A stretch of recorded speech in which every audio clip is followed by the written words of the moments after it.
Hello, everyone. If you have joined us today for the information session on the PhD in Digital Humanities at the University of Cambridge, you are in the right place. If you are here randomly for something else, then now is a good time to leave, unless, of course, you want to hear more about our PhD program, in which case, welcome and thank you for joining us today.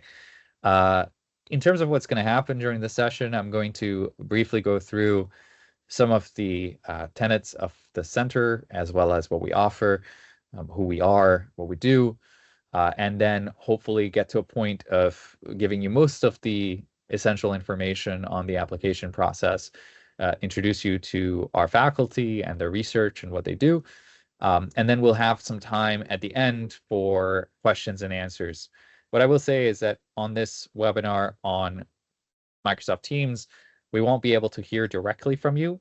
So please do use the Q&A sidebar to pose your questions within the sidebar, and we'll pick them up from there and answer them as we go.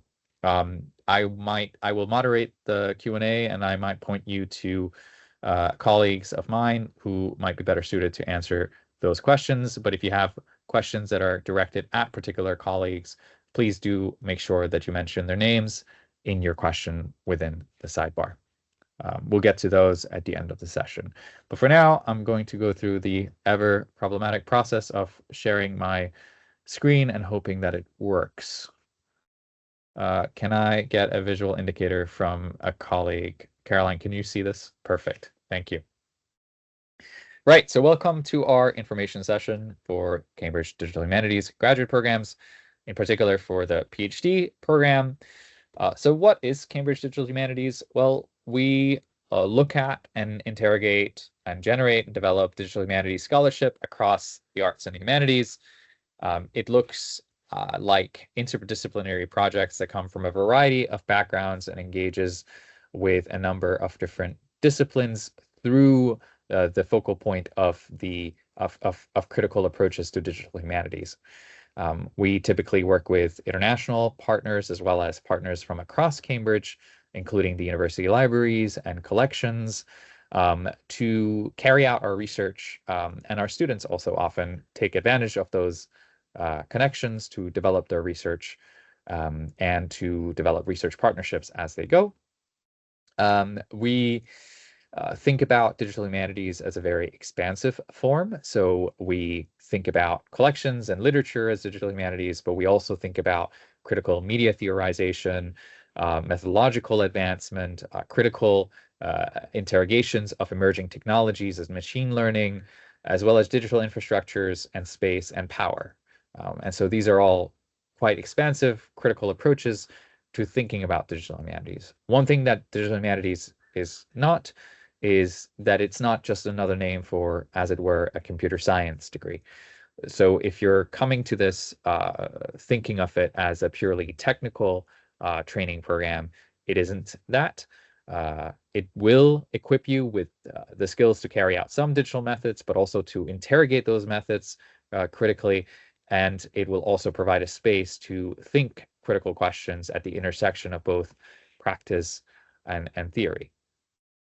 In addition to the MPhil and PhD programs that we offer at CDH, and I should say that we offer purely the MPhil and PhD programs at the time being, so no undergraduate programs, we have offerings across three major buckets. In terms of our people, we have, of course, our esteemed faculty who come from a number of different backgrounds disciplinarily, but who converge around the digital humanities. But we also have academic visitors who come from other institutions to work with our faculty, as well as engage with our resources, our libraries and collections. We have fellowships, people who are based here either because of particular grants that stipulate a partnership between Cambridge or Cambridge Digital Humanities. And then we have Methods Fellows as well, of which we have a new cohort starting shortly, who come here for advancement in methodological approaches and to share their methodological thinking with a wider community of digital humanities at Cambridge. We have our projects, which is our other bucket, which of course includes funded research projects, large and small, individual research projects carried out by our PhD students, by postdocs, and so on. But we also offer roundtables and project incubation support for those who are thinking through making funding bids and developing research projects. We've got a number of offerings under learning and events. We have our open seminars, which is effectively our research community with Cambridge and beyond, in which we invite scholars that engage with the digital humanities from across both Cambridge and other institutions to come and tell us about some of the cutting edge research that they're carrying out. It's a space for PhD students and our graduate students at large to engage with those scholars directly and to get a hands-on space in which they can critically interrogate their research and potentially draw and build connections with them. We've got short courses that are offered through our learning program. The learning program is currently directed by Dr. Anna Alexander. We'll get to the profiles of our faculty shortly. The learning programs offer things like the Cultural Heritage Data School and the Social Data School, which you may have heard of before. Now, Cambridge University is a behemoth and a confusing bureaucratic cluster at the best of times. And so to make sense of where Cambridge Digital Humanities is situated, to clarify, we are positioned within the Faculty of English, but we interface very closely with CRASH, so the Center for Research in the Arts, Social Sciences, and Humanities, with the university libraries, as well as many other departments and faculties. So as you'll shortly see within our introductions to our faculty members, a number of them have affiliations with and work across, for example, history, film studies, sociology, and politics, amongst others. So what is digital humanities? It encompasses a broad area of work that thinks about the cultural, social, and epistemic impacts of digital technologies. You might think about this in terms of datafication, for example, of everyday life, but also in relation to especially literature, cultural forms, and medium studies. We also bring up questions around technocratic rationality, power, and justice. And it involves digital research methodologies that are used to interrogate these phenomena, as well as an interrogation of those digital research methods in tandem. You may also take an approach that involves computational humanities, so using digital methods to make sense, for example, of the literary. But we've also seen within digital humanities, in particular, an uptake within digital libraries and archival-based research, where a lot of our research community also hail from, but also a healthy amount of artists who come through and think about digital performance and exhibitions, in particular from cultural institutions.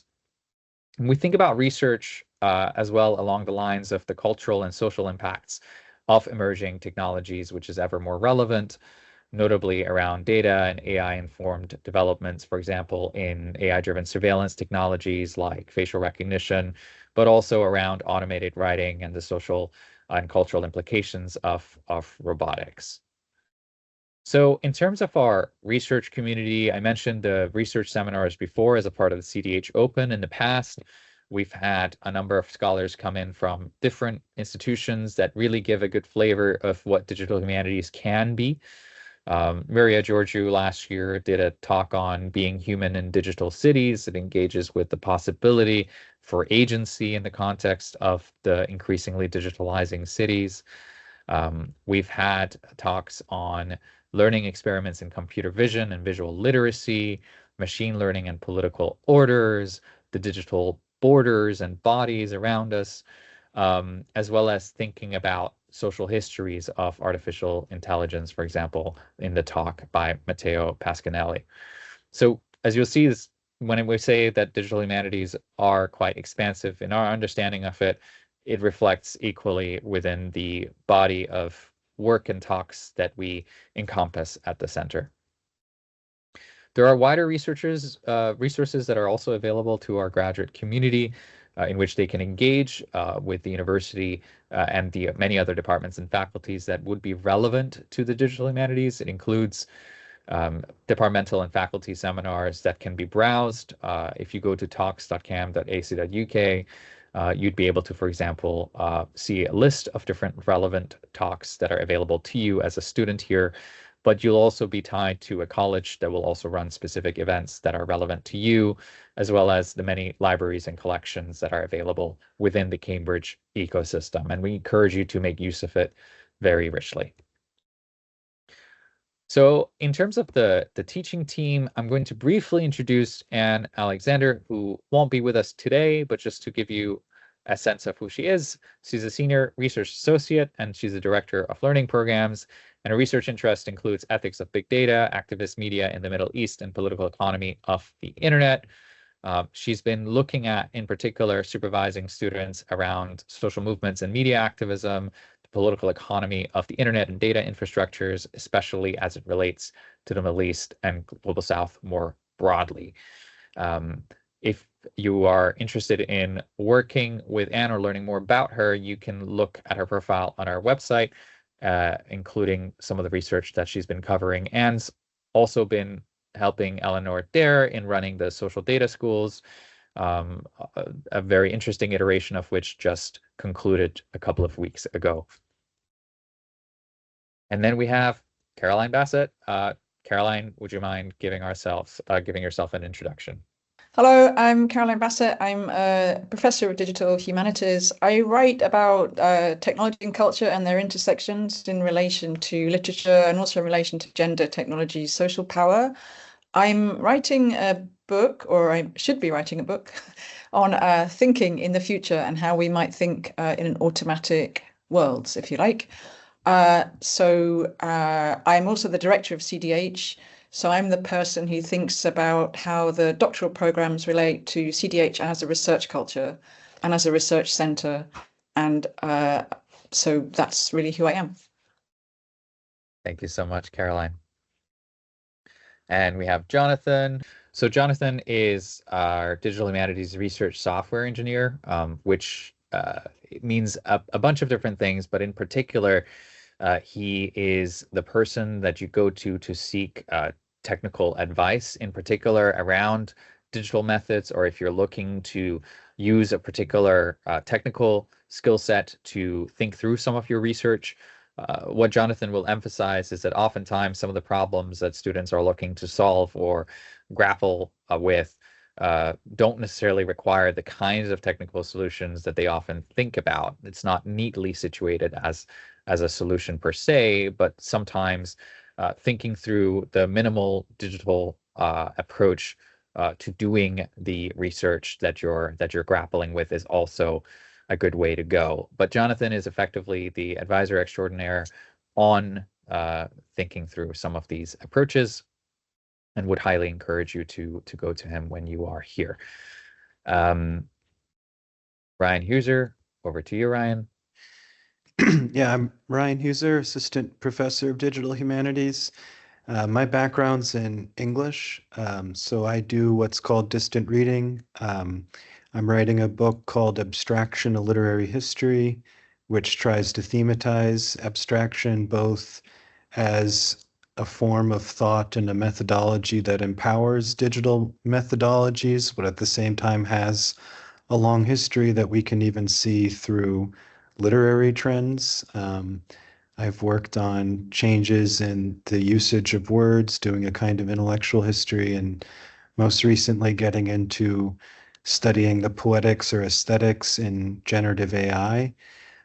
Here at CDH, I am running and convening the PhD program. So should you come, you'll be interacting with me here and there. I run also the visitors program. So we actually have at any given time some visiting PhD students.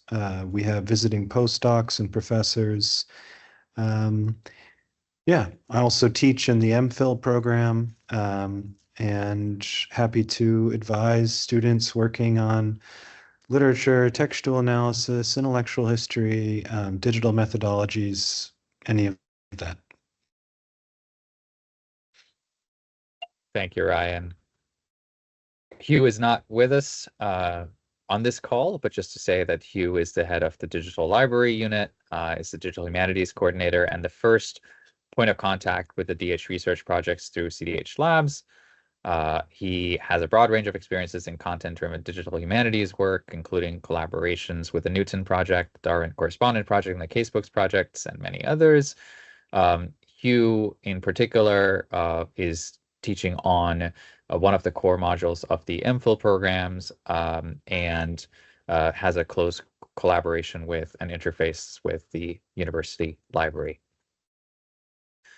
Hugo, who also isn't here on this particular call, is the Director of Postgraduate Studies in Digital Humanities here at CDH, and he teaches on the MPhil program and is also a researcher at the Minderoo Center for Technology and Democracy that's based at Crash, and is the co-I on the EU Horizon project, AI for Trust, which he encourages everyone to check out.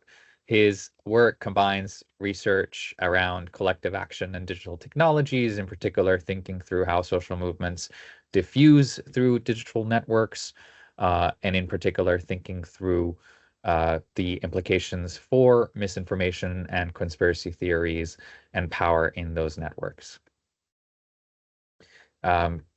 Before coming to myself, because I am tiring of hearing my own voice, Stefan, over to you. Hi everyone, I'm Stefan Tarnowski. I am just starting at Digital Humanities, but I'm also shared with the Center for Film and Screen Studies. And so fittingly, my research and my interests are quite multidisciplinary. I'm actually trained as an anthropologist, but I work across different sort of disciplinary fields and traditions, including visual culture, science and technology studies, and media studies, and kind of overarchingly within a tradition of post-colonial studies. So I'm finishing up my book, which hopefully will come out in about a year's time. It's titled The Activist Subject, and it looks at media activism in the Syrian war and uprising, which for a period of time was the most documented in history. So, you know, like other colleagues, I'm interested in the relationship between sort of digital media and social movements, but maybe more squarely in the context of war. So as a result, I'm teaching a course. I'm convening a new course, an optional module that's shared across Digital Humanities and Film and Screen Studies, which will be called War and Media. And yeah, I'm happy to advise and supervise students with any kind of overlapping interests. So thanks. Thank you, Stefan. And I'm going to go back to myself, Matt Mahmoudi. I'm an assistant professor in digital humanities. My research focuses on redlining and resistance in digital cities and what I refer to as a smart urban reproduction of racial capitalism. So I'm interested in thinking through how digital urban infrastructures in particular shape our possibility for movement in space, and the kinds of implications that has for how moving bodies are exploited, subject to commodification, datafication, sometimes detention, categorization, containment in the name of production of racial capital. My background is in sociology. I wrote a book called Migrants in the Digital Periphery, New Urban Frontiers of Control. And I have a background before this in the NGO industrial complex as a researcher on AI and human rights, where I looked at things like AI-driven surveillance, ranging from the context of police uses of surveillance and facial recognition in New York City, right down to the usage of biometrics and other forms of AI control in the context of the occupied Palestinian territory. I'm interested and draw on things like critical race theory, critical digital studies, science and technology studies, and migration studies in particular, questions around bordering and what technology means for bordering. And so for anyone who is interested in those areas in particular, I'd be more than happy to chat and to supervise. I do convene the CDH Open Research seminar series, and so you'll see a lineup of talks coming up over the next few years. Those will be convened by myself and my two co-coordinators. who are currently Claire Carroll and Alessandro Trevisan, who are PhD students at CDH. So in terms of the PhD program, so the structure itself, there's a difference between, of course, our model of supervision here at Cambridge and broadly in the UK versus many other places, where those who are familiar with the North American tradition will be used to, for example, having a supervisory committee or a PhD committee. We have a supervisor and an advisor. Your supervisor is your primary contact for support and co-thinking and collaboration around your research. They will be your academic first primary source of consultation when it comes to thinking through what your research program will look like, and will be able to shape and work with you on your PhD program as you move forwards. But you'll also be assigned an advisor. So your advisor will be assigned usually in the lead up to your first year report, which will happen towards the end of your first year, as per the name. Your advisor may be in Cambridge Digital Humanities, but they could well also come from another department or center. And whilst people have different relationships with their advisors, some have more hands-off approaches and only meet up with them from time to time, very irregularly. Others do draw on them as a second pair of eyes from, for example, a straddling discipline that's relevant to their work, to try and bring in as much of a holistic and rounded view over their research as possible.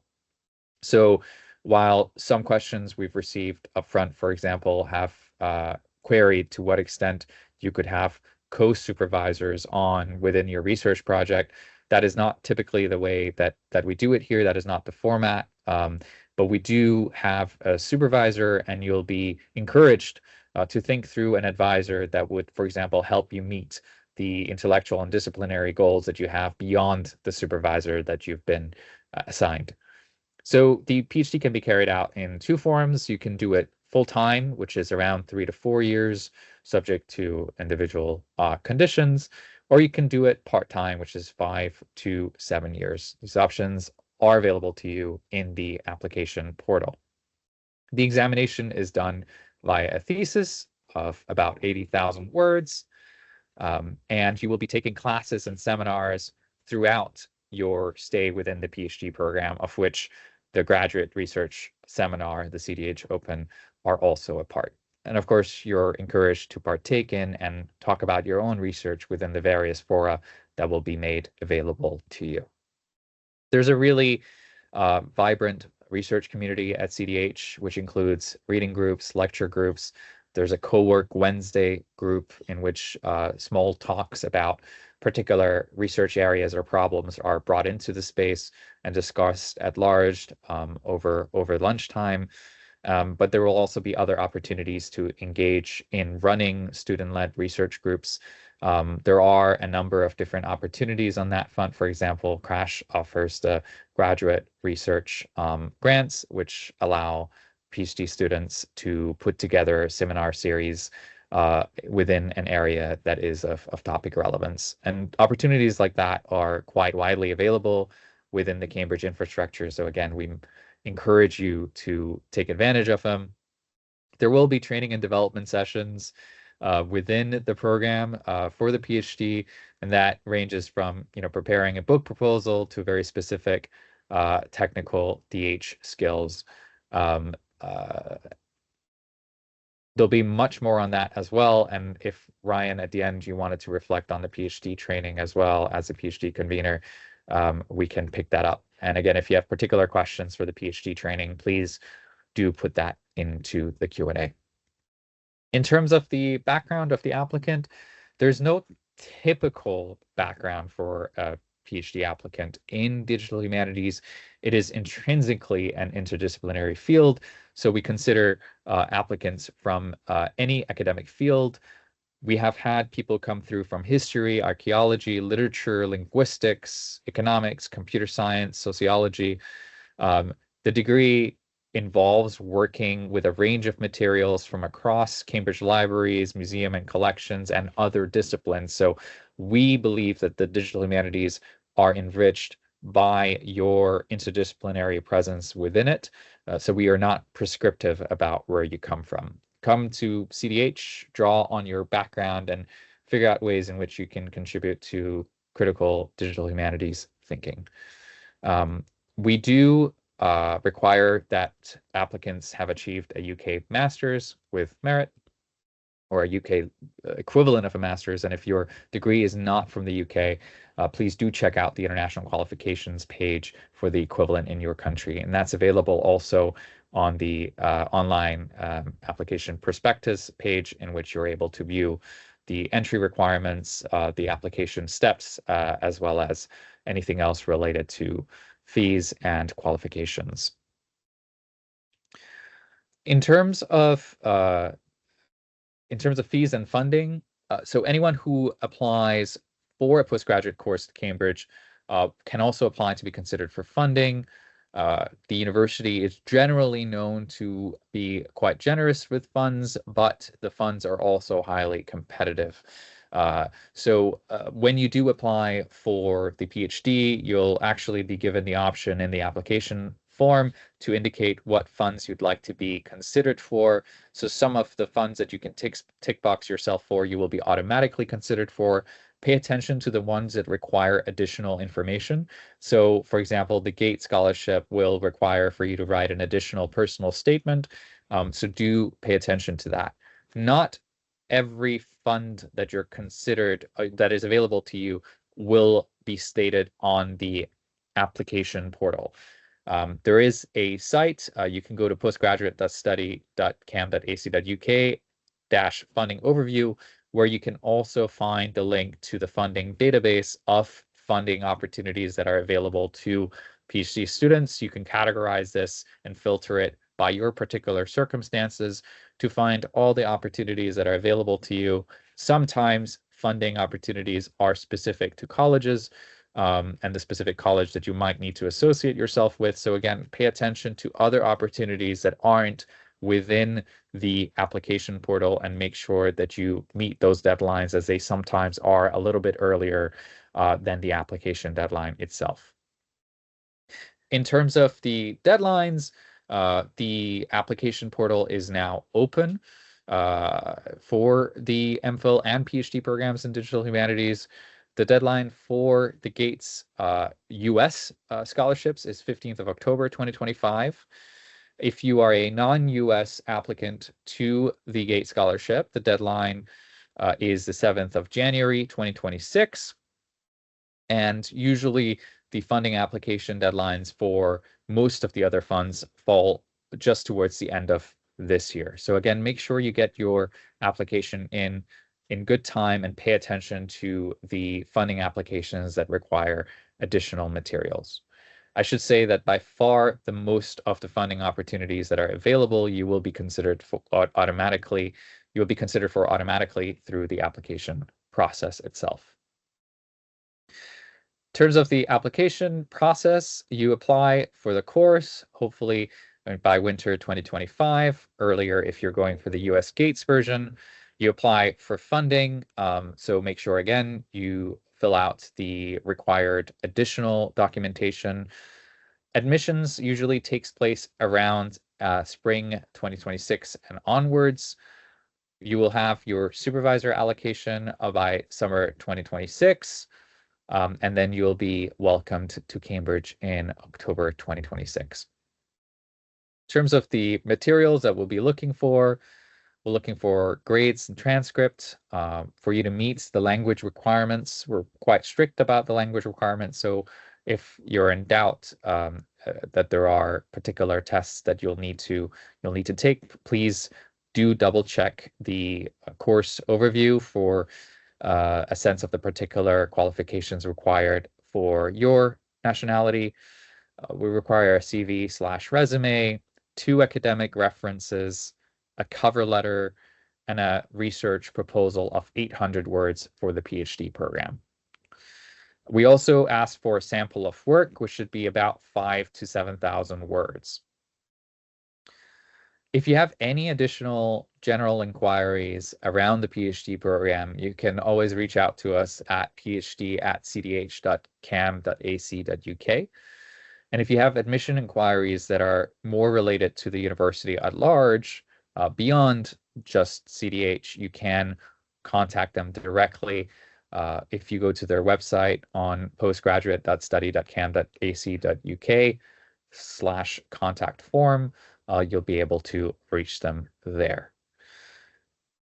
That's a lot of material, so I'm going to stop sharing my screen now, and I'm going to go look at the Q&A and hopefully start answering some of your questions there. Before I go to the Q&A in earnest, I just want to check with my colleagues on the call if there's any additional information you'd like to provide.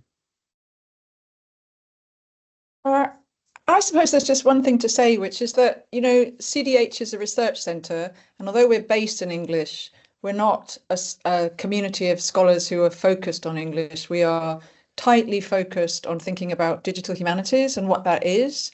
And for us, digital humanities is a cultural study, a critical study, a study of emerging media, and a study that thinks about how we can use computational technologies to transform the arts and humanities as well. So, you know, that's our home. So although we're governed by English and we use English as teaching rooms, we're a much, much broader community than that. So we are looking for students who want to study with us from a really broad set of places. And our real key is, you know, we're not instrumental, we're critical, we're theoretical, we're practical, we think about critical practice. And that's part of what links together this group of scholars. And that's just one thing to say. And the other thing, which Matt has alluded to, I think, but because we're a centre and we're a research centre and we don't teach undergraduates, we have a really great and really cohesive research community that's always involved doctoral students as well as visitors, as well as postdocs, as well as faculty. So it's a very open community, research community that we're developing. And you would be the third year coming into that community, depending how you count it. So our first doctoral students have not yet graduated. So one other thing to say really is that this is a doctoral program in formation and a research culture in formation. And that's, you know, it's really an exciting place to be. So I would just throw that into the mix, really. Thank you, Caroline. Great. Shall we take some questions from the Q&A list? So one of the questions that I've just caught says, while completing the PhD application form, I noticed a question asking whether I'm also applying to other departments and universities. Since this is the very first application I'm submitting, I have not applied elsewhere yet, but I may consider applying to other departments in the future. In this case, should I select no for now or indicate yes to reflect the possibility of applying to others later? I should say on this, it really isn't, it's not a trick question. Feel free to reply either. You're welcome to reply no and still go and apply for other things, or reply yes and not do so. You won't be assessed on the basis of where else you have applied for. I hope that's... Can I jump in? That a bunch of these questions Lauren has already answered in the comments. So just to make sure you know that. Perfect. Great. Thank you so much. Caroline, there's a question that is directed at you specifically. Says, would you be interested in supervising a particular research area which examines families' experiences of technological anxiety? Maybe rather than responding to this specific research area, you could give, again, just a very quick rehash of the kinds of areas you'd be looking to supervise students in. I am interested in general in thinking about the intersection of technologies and technology, gender, social forms, and social cultures. To be quite honest, I wouldn't say I was interested or not in your project until I saw what the direction of the project was, what the methods were, and how you thought you might go about it. So perhaps that seems like a very mean answer, but I think one of the differences between doctoral work and master's work is this idea that what you want to put together as an outline is something that has a real research question and a topic and at least an idea of a method. So my answer would be, it depends on the method, it depends on the topic, and it depends on the research question. It is an area I would in general be interested in. Just to add as well, we never finally agree to supervise before the application process. We appoint supervisors after the formal application process has gone through. So that's quite important to say. So if you can't find somebody who fits exactly, who seems very interested, it's always worth looking at CDH in the round and applying anyway if you think there's a good fit with our general research areas, actually. Sorry if that's not very helpful. It's great, Caroline. Thank you so much. There's a question around the process of the Viva for interdisciplinary PhDs. And the question is about how the format typically is. I can say that typically the format involves having an examiner that is internal and an examiner that is external, who usually complement each other in that they tackle either the sort of similar areas or disciplines that your research is situated within, or different aspects of it, so as to be able to assess you comprehensively. And the Viva typically involves a discussion with them about your thesis, which can take a range of different times. There really isn't a standard amount of time that discussion takes. You would submit your thesis, and a few months sometimes after that, you would sit your Viva. Ryan, if you have anything else to add there on the Viva process.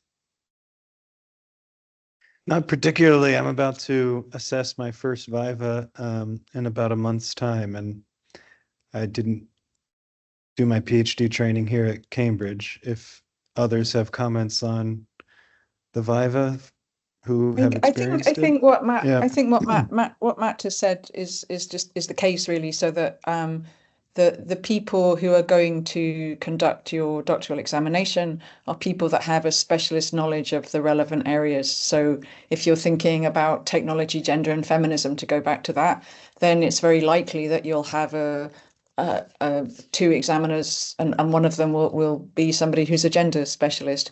The other thing to think about is that digital humanities itself, is an interdisciplinary field that involves a specialism. So, one of the things that might happen is that a digital humanities scholar would be perfectly competent at being your examiner, but you always have two examiners. The English system is that there's two examiners. One of them is always external to the university, and if it's very interdisciplinary, there might be a chair as well. Thank you, Caroline. Thank you, Ryan. Just to say that I've seen a number of hands go up throughout this webinar, and we can't actually hear or see you throughout this webinar. So if you do have questions, do post them in the sidebar, as that's where we can pick them up and answer them. There is also a question about applicants who have accumulated some years of work experience and how much weight their master's degree grade carry in the evaluation of a PhD application. I should say that our minimum requirements from the masters are still the same. Nonetheless, if you have particular circumstances that you think might disadvantage you in your application, you should indicate that, and there will be a space to indicate that within the application portal. So do keep that in mind. Then there's a question about whether we can clarify if PhD applicants are able to select their own. So this has been already answered. Thank you so much, Lauren. I am looking at, it looks like we have answered most of the questions within the Q&A, unless more have been added recently. Could I ask? There are a few more that have come in, sorry. I'm going through, there's, sorry, if you bear with me a second. I could hit one while you're organizing. We've had one about environmental humanities, and there's no faculty listed under that area. And once again, I think it would depend how you are approaching that topic. So if it's a good fit for digital humanities, think about us. If you're, if there is a digital component, if you are thinking about data centers and environmental costs, then, we would take that very seriously. If you're thinking about something rather different that might fit, ask yourself when you're applying, how does my application fit well with digital humanities? Would it be better in sociology or better in English? You know, what's the case I'm making? That's quite important. I hope that answers that one. That's great. And we have similar questions that are specific to areas like game studies / video games versus also the emergence of open source intelligence in the context of the Russia-Ukraine war. There, again, you could be situated in digital humanities, but there may also be a case to be made for sociology for either. The important thing really is that you go and look at also the supervisor profiles to some extent and see if you think the faculty represent a fit that could work for you and your particular area of interest. The main thing to look for in digital humanities, I'd say, as someone who didn't come from digital humanities, but who takes a very critical approach within digital humanities, is the sort of interdisciplinary nature of it, right? You are given space to think across disciplines in critical ways around emergent technologies in particular and their impacts for how we think through humanities, but also how it might reorganize power in different ways. And so if that is relevant to, for example, how you think about open source intelligence in the context of the Russia-Ukraine war, and how maybe media studies intersects with that and different modes of knowledge production in that context. And if that goes similarly for game studies and video games, it may well be a very strong case to be made for digital humanities. So do consider us, but also do look at the faculty. We've had a couple of questions come in about whether there are opportunities for full-time PhD students to teach either on undergraduate modules, act as TAs, that sort of thing, if anyone would be able to answer that. Ryan, do you want to come in on that? Well, Lauren, can you help me on this? I mean, I think in general the answer is no. I think we could something to mention is you know, Cambridge and Oxford are very odd places if you're used to the English system as well as the American system. You're very specific, and one of the advantages of that for doctoral students is that there's a lot of teaching going around in the colleges, so that very many doctoral students take up supervising students in the colleges across their career. So I know you've done that, Ryan, so I thought you might be able to tell people about doing that. I think maybe Stefan has to. Yeah, so for the colleges, you can sometimes take on supervisions of students in your research area. But I think for the CDH MPhil, for instance, the teaching that we do, that's not common. Yeah, but Matt, you did a PhD here. Stefan, I don't know if you have thoughts. Well, I could jump in and say that I think unlike a US PhD, there isn't a sort of built-in TA aspect of the PhD program. So you're not going to be expected to act as a TA for one of the faculty within CDH as part of whatever package is put together if you join as a PhD student.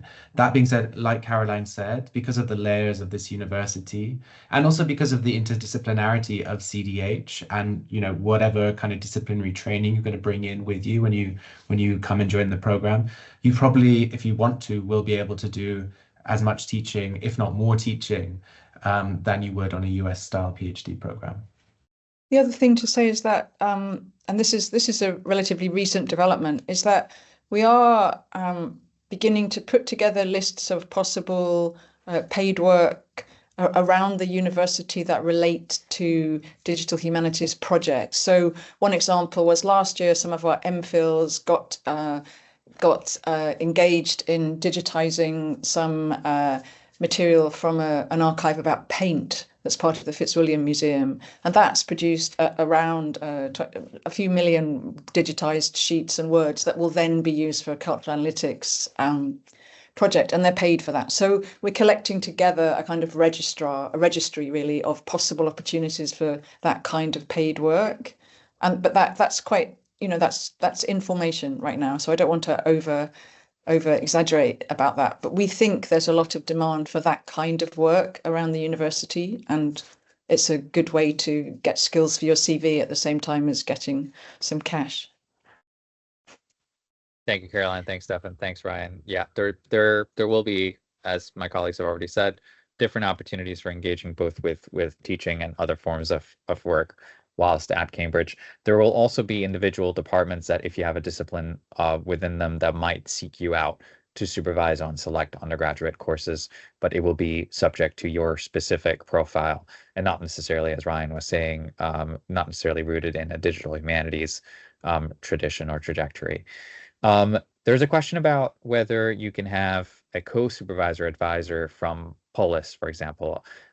Just to clarify that we don't have a co-supervisor setup within the Cambridge PhD degree program.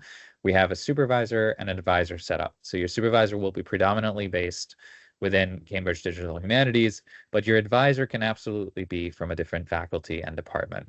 We don't encourage that you necessarily reach out to your advisor in advance, as your advisor will only be allocated once you have confirmed your area of research and towards the time period when you're going into your first year Viva.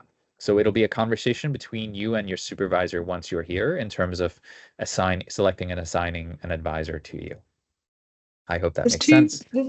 There's two questions here, which one of them is, should we get the offer and then apply for funding, or apply for funding on the way?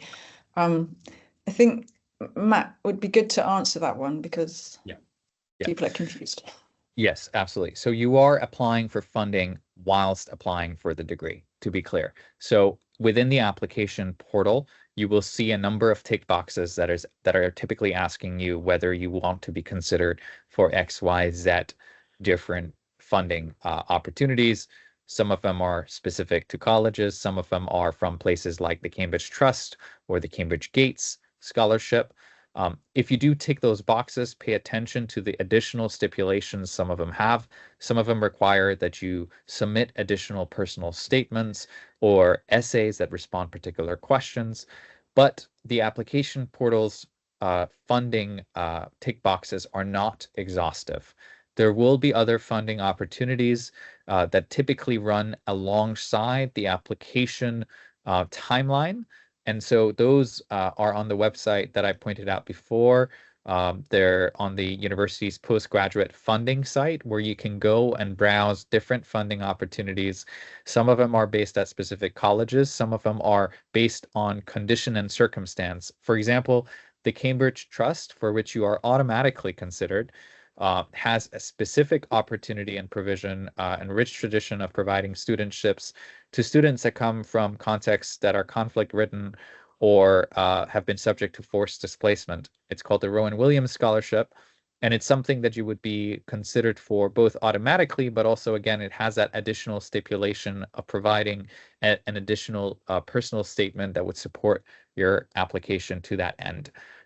So this is all to say, funding happens alongside the application. Please tick off all of the relevant funding sources that you think might apply to you on the application profile portal. Please provide the additional materials that are requested, and please go on the website for the postgraduate funding database and look at what other funds might specifically apply to you and what their stipulations are.